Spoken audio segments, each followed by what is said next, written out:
কুচবিহারে শিবযজ্ঞ চলছে। আজকে চতুর্থ দিন, কালকে পঞ্চম দিন পূর্ণা যজ্ঞ হবে। তার অপরূপ দৃশ্য দেখুন, 5 দিন ধরে যজ্ঞ চলছে।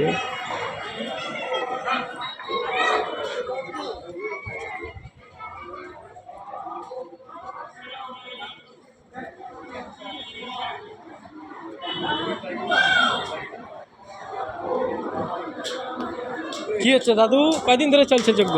যজ্ঞ কয়দিন ধরে চলছে? যজ্ঞ কয়দিন ধরে চলছে? পরশুদিন শেষ হবে।